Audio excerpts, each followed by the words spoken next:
네 죄를 용서하지 않겠다. 예수님으로부터 용서를 받지 못한다면 누가 천국 가겠습니까? 단호하게 명하셨습니다. 그러므로 사랑은 율법의 완성. 그래서 로마서 3장 31절 믿음으로 말미암아 율법을 피하겠느냐? 아니다. 도리어 굳게 세우느니라. 이리하여 예수님께서 마태복음 5장 19절을 통하여서 십계명을 버리는 자, 이 중에서도 십계명 중에서도 가장 적은 것 중에 하나를 버리는 자, 천국 가지 못한다. 그러나 행하며 가르치는 자, 천국에서 큰 자가 되리라. 얼마나 멋있는 예수님의 메시지입니까? 여기에 마태복음 5장 19절에서 큰 자는 곧바로 푸뉴마티코스 영에 속한 순교자의 신앙으로 나가는 자입니다. 순교자, 큰 자가 되는 것입니다. 순교자, 이보다 더 큰 사랑은 없다고 예수님께서 요한복음 15장 13절을 통하여 말씀하셨습니다. 그러나 적은 자가 되리라고 하는 이 적은 자, 고린도전서 3장 1절을 통하여 젖먹이라고 했습니다. 젖먹이. 젖먹이는 사르키코스. 바울 사도는 고린도 교회를 향하여 젖먹이로 머물지 말라고 경고했습니다. 젖먹이는 발표입니다. 평양 장대행 교회가 오늘도 북한의 유물론 주체 사상의 발밑에 밟히고 있습니다. 평양은 한국의 예루살렘이라고 칭찬받은 도시입니다. 과거에 칭찬받았던 도시입니다. 그런데 1938년도 9월달 장로의 정기총회가 평양 서문박 교회에서 개최되었습니다. 이때에 일본 순사들이 감시했습니다. 바로 그 자리에서 총회는 신사 참배를 가결했습니다. 그리고 회의를 중단시키고 일본 신사에 들어가서 참배하고 일본 신사 우상 앞에 절하고 태양신, 일본의 조상신, 일본의 토속신, 이들을 모신 일본 신사에 가서 절을 하고 우상에게 절을 하고 그리고 평양 서문박 교회로 다시 돌아와서 총회를 소개했습니다. 하나님은 기억하셨습니다. 45년도에 평양은 유물론 주체 사상의 노예가 됐습니다. 오늘까지도 유물론 주체 사상의 발밑에 깔리고 있습니다. 하나님의 경고장입니다. 타산지석입니다. 그 누구가 그렇게 외쳤습니까? 예수 믿으면 복 받는다고, 예수 믿으면 복 받는다고 하면서 누가 땅의 메시지로 결론을 내렸습니까? 누가 성공 메시지로 결론을 내렸습니까? 누가 건강 메시지로 결론을 내렸습니까? 요한 3서 1장 2절에서 땅의 복으로 결론을 내리고 요한 3서 1장 3절부터 진리를 잘라버렸습니다. 하나님은 기억하십니다. 하나님은 어떤 예배를 찾으신다고요? 어떤 예배를 하나님께서 연락하십니까? 요한복음 4장 23절 이하의 말씀. 하나님께서는 진리로 예배드리는 자. 진리, 트루스, 알레테이아. 진리로 예배드리는 자를 찾으십니다. 영과 진리로 예배드리는 자. In spirit and in truth. The people who are worshiping in the name of Jesus Christ. 영과 진리로 예배드리는 교회를 찾습니다. 그러나 진리를 잘라버리고 땅의 복의 메시지 켈론으로 선포하는 교회를 하나님께서는 기뻐하시지 않습니다. 라오디게아 교회를 경고하십니다. 사대교회, 그렇게 땅의 능력으로 충만했던 사대교회를 향하여 너는 살았다는 이름을 했으나 죽은 자다 선포하셨습니다. 라오디게아 교회에 땅의 복을 받아서 모든 것을 가진 교회였지만 하나님께서는, 예수님께서는 너는 흰옷이 없는 벌거숭이다, 벌거벗은 자다. 예수님이 심판하셨습니다. 앞으로 예수님께서 종말에 재림하셔서 심판하실 그 모습을 이미 보여주신 것입니다. 너는 믿음이 있는 자다, 너는 믿음이 없는 자다, 너는 흰옷을 입은 자다, 너는 흰옷이 없는 자다. 이것이 천국과 지옥을 가르는 것입니다. 그럼으로써 예수님께서 마태복음 5장 19절을 통하여서 천국에서 큰 자와 작은 자를 이미 심판하여 보여주셨습니다. 그리고 마태복음 7장 21절을 통하여 흰옷이 없는 자, 지옥에 떨어질 자, 바로 그 자를 예수님께서 보여주셨습니다. 그들이 곧바로 말씀을 파괴시키는 자. 아노미야, 너는 말씀을 파괴하는 자다. 불법을 행하는 자들. 내가 너를 한 번도 인정한 적이 없다. 내가 네 예배를 한 번도 연락한 적이 없다. 불법을 행하는 자여, 너의 기적을 한 번도 연락한 적이 없다. 예수님께서 이렇게 심판하시는 모습을 미리 보여주셨습니다. 그러므로서 구약에서도 레위기서 제18장을 통하여서 동성애하지 말라, 동성애를 국회에서 허락하지 말라, 차별금지법 국회는 통과시켜서는 안 된다. 왜 안 됩니까? 만약에 국가가 차별금지법을 통과시키면, 동성애법을 통과시키면 하나님께서 더 큰 징계로 심판하십니다. 더 큰 징계. 바로 코로나 바이러스보다도, 코비드 19보다도 몇 값절로 더 센 하나님의 징계를 하나님께서는 준비하십니다.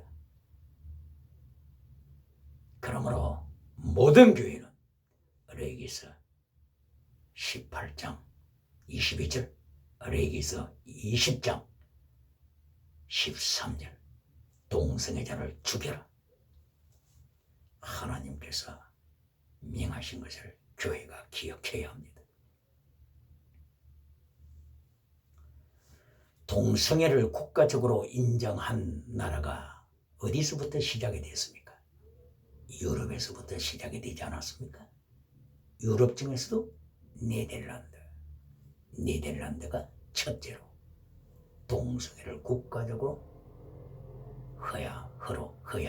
허락했습니다. 왜 유럽에서부터 이렇게 시작이 될까요? 왜? Why? 바로 그것은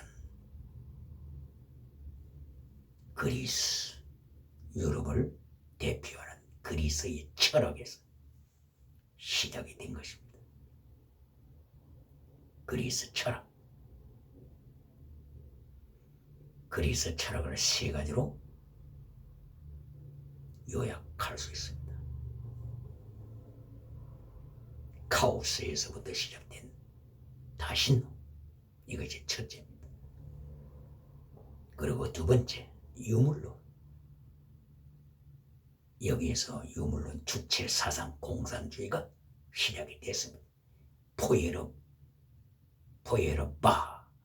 포에르바 공산주의 이론을 만든 자 포에르바가 어느 나라 사람입니까? 유럽 사람, 독일 사람. 그리고 칼 막스, 이 사람이 어디서 살았습니까? 독일에서, 그리고 영국에서 살면서 공산주의 찬양하며 준비했습니다. 그 후 1917년도에 러시아가 공산화됐습니다. 이것이 북한까지 나왔습니다. 그리스 세 번째 철학, 짐승문화.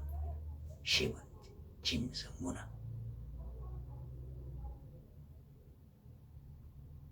바로 그리스 사람들이 섬기는 제우스 신이 짐승으로 변해서 탐욕을 만끽합니다. 오이로페라고 하는 여인을 아내로 취하게 하여 제우스가 짐승이 됩니다. 짐승문화. 그래서 찰스 다윈 짐승주의 진화론이 여기서 나온 것입니다. 짐승이 인간이 되다. 그러므로 인간을 무참하게 살육하는 바로 이 역사가, 인간은 짐승이다, 물질이다. 바로 그래서 철학에서 이러한 비극이 시작된 것입니다.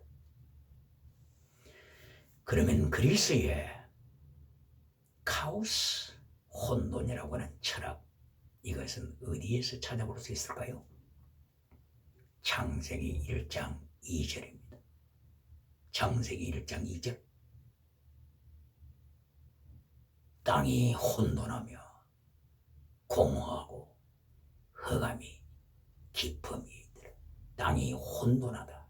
바로 이 카오스, 케이오스, 여기에서 시작했습니다. 원래 창세기 1장 1절에서 시작해야만이 하나님을 믿음으로 고백합니다. 그런데 1장 1절을 잘라버린 겁니다. 그래서 물질에서부터, 혼돈이라고 하는 물질에서 시작합니다.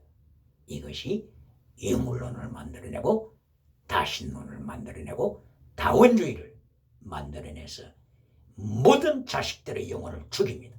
학교 가면 자식들의 영혼을 죽입니다.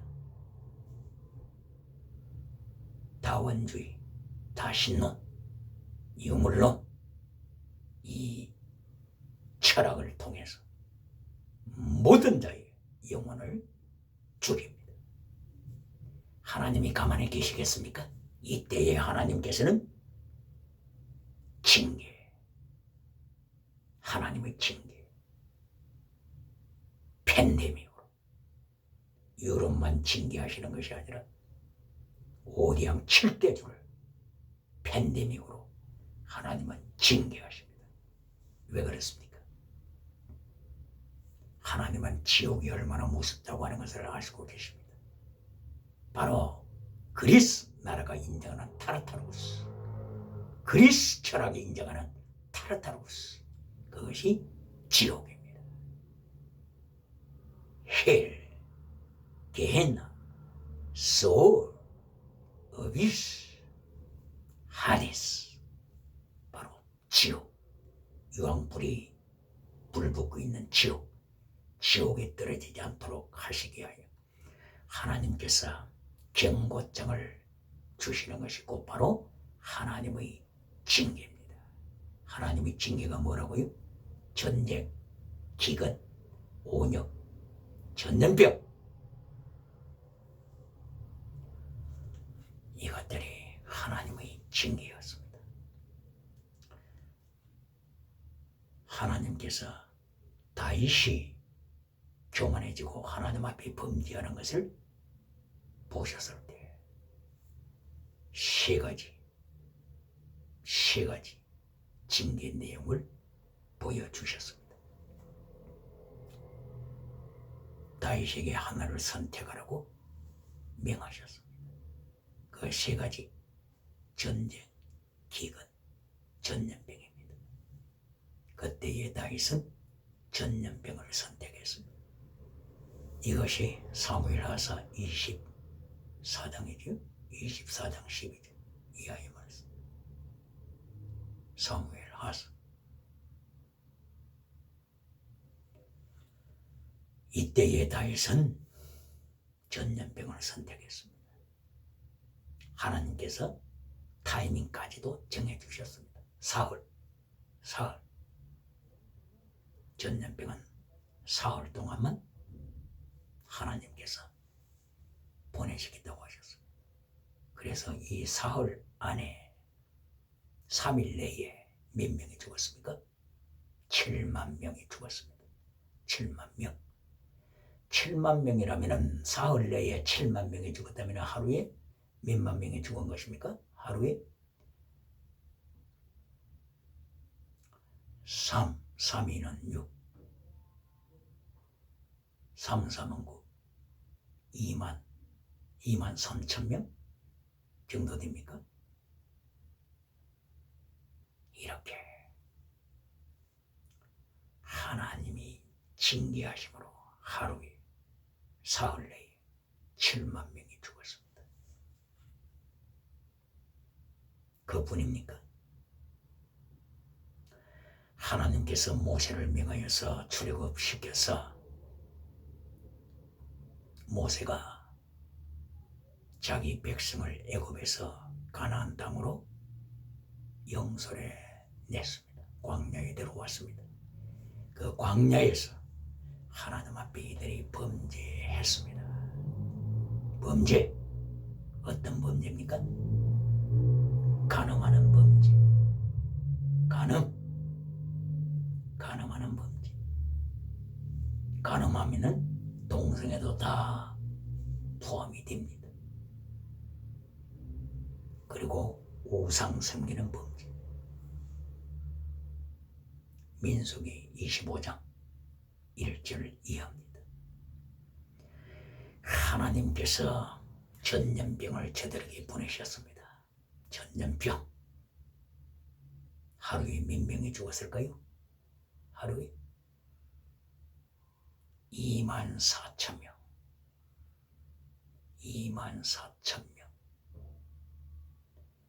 그러면은 나흘만 돼도 나흘 1, 2, 3, 4 나흘만 돼도 10만 명 가까이 죽습니다. 이번에 코로나 바이러스로 몇 명이 죽었습니까? 기억해야 합니다. 하나님의 징계, 음행을 행한 하나님의 징계, 이미 간통을 죄가 아니라고 국가적으로 선포되고 있지 않습니까? 하나님은 기억하십니다. 하나님은 기억하십니다. 어떻게 하나님께서 눈을 감으시고 침묵하시겠습니까? 하나님이 징계 당연하죠. 전염병이 와도 놀랄 일이 아닙니다. 당연하죠. 왜 그렇습니까? 하나님께서는 지옥에 떨어지는 영혼을 참아 보실 수 없기 때문에. 계시록 19장 20절 산채로 유황불에 던지지 않았습니까? 산채로 유황불에 던지시는 예수님의 진노. 바로 그날이 오기 전에 하나님께서는 오니형 7대조를 향하여 회개하라고, 동성애로부터 회개, 간음으로부터 회개, 우상 숭배로부터 회개, 정치 우상, 종교 우상, 경제 우상, 지식 우상, 자기 우상으로부터 회개하라고 하나님께서 기회를 주신 것입니다. 레위기서 18장 그리고 레위기서 20장에서 하나님의 3단계 메시지를 명하십니다. 하나님의 3단계 메시지, 첫째, 거룩하라. 동성애하지 말라. 간음하지 말라. 근친상간 하지 말라. 두 번째, 내가 범사복을 주리라. 젖과 꿀이 흐르는 땅을 네 민족에게 주리라. 네 가정에 주리라. 너 자신에게 주리라. 범사복 받아야 합니다. 부국 강병 강하게 되어야 합니다. 그렇게 하여 전쟁을 좋아하는 러시아, 전쟁을 좋아하는 여물론 주체사상, 하나님의 범사복으로 승리, 무장해야 합니다. 그러나 범사복이 결론이 아니라고 하는 거죠. 결론은 거룩함입니다. 거룩함. 하나님 앞에서 거룩하라. 만약에 하나님 앞에서 거룩하지 않으면 하나님의 징계가, 더 센 하나님의 징계가 기다리고 있다. 하나님은 명하십니다. 레위기서 전체를 볼 때도 제1장 번제, 하나님 앞에 번제 삶을 명하십니다. 번제는 송아지를 바치면 송아지 전체를 불에 태워서 하나님 앞에 드리는 것입니다. 바로 이 번제는 예수 그리스도의 십자가 사건을 의미하는 것이요, 둘째로는 예수님을 따라가는 모든 성도는 예수님을 쫓아서 자기를 부인하고 자기 십자가를 지고 예수님의 고난에 참여하여 예수님 이름 때문에 자기 목숨을 바치는 바로 그 신앙, 이것이 번제의 신앙입니다. 필생적사, 필사적생, 살고자 하면 죽는다. 이것이 예수님께서 가르치셨습니다.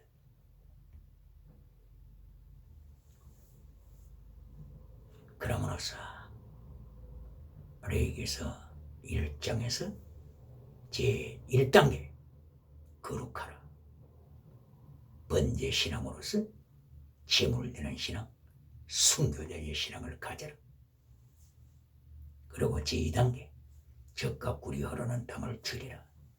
그리고 결론으로 제3단계 레위기서 26장 16절, 26장 21절, 하나님의 말씀을 버리면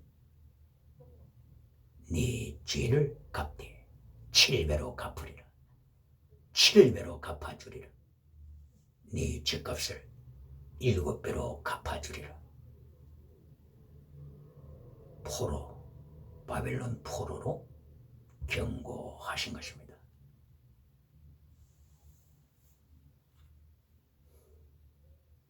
이것이 66권 하나님의 말씀, 하나님의 3단계 메시지입니다. 창세기 1장 1절에서도 1절 이하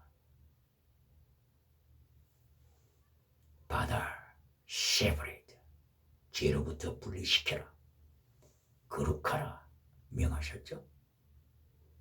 그러면은 마태복음 6장 33절에서 예수님께서 네가 구하는 모든 것을 네게 주리라 범사복을 약속하셨죠. 그리고 요한계시록 22장 11절 이하에서 거룩하라, 거룩하라, to be hagios, to be holy, to be kadosh, 거룩하라. 그러면은 천국의 상급이 크리라. 결론도 거룩입니다. 그리고 처음도 첫 메시지도 거룩입니다.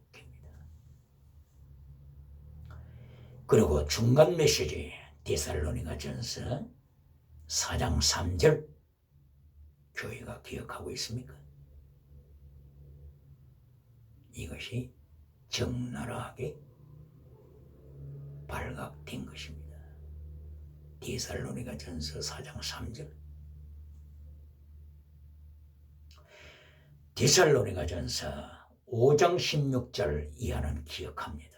교회가 기억합니다. 항상 기뻐라, 쉬지 말고 기도하라, 범사에 감사하라. 그러나 데살로니가전서 4장 3절은 대부분 기억을 못합니다. 왜 그렇습니까? 가르치지 않았기 때문인 것입니다.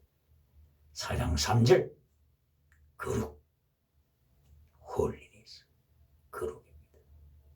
이것은 얼마나 교회 강단에서 땅의 복을 가르치고 하나님의 명령을 제거시켰는가를 적나라하게 보여주는 증거가 되는 것입니다. 하나님의 뜻, 이것이 하나님의 뜻이다.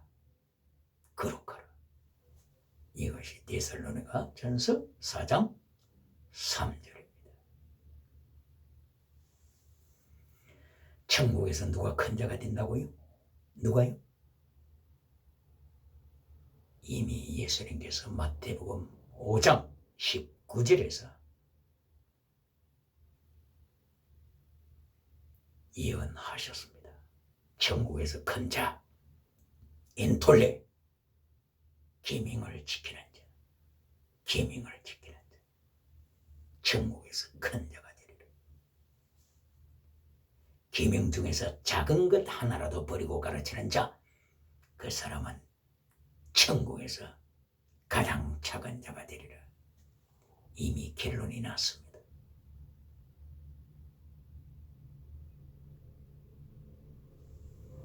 그러므로 오늘날 교회가 토라 율법과 더 중한 율법을 잘 기억하고 가르쳐야 합니다.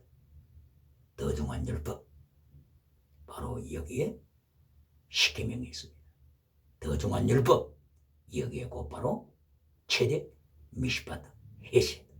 신약 성경에서는 예수님께서 말씀하신 대로 마태복음 23장 23절 피스티스, 크리지스, 엘레오스, 이것이 더 중한 율법입니다. 믿음, 진리, 사랑, 이것이 더 중한 율법입니다. 이것을 버려서는 안 됩니다.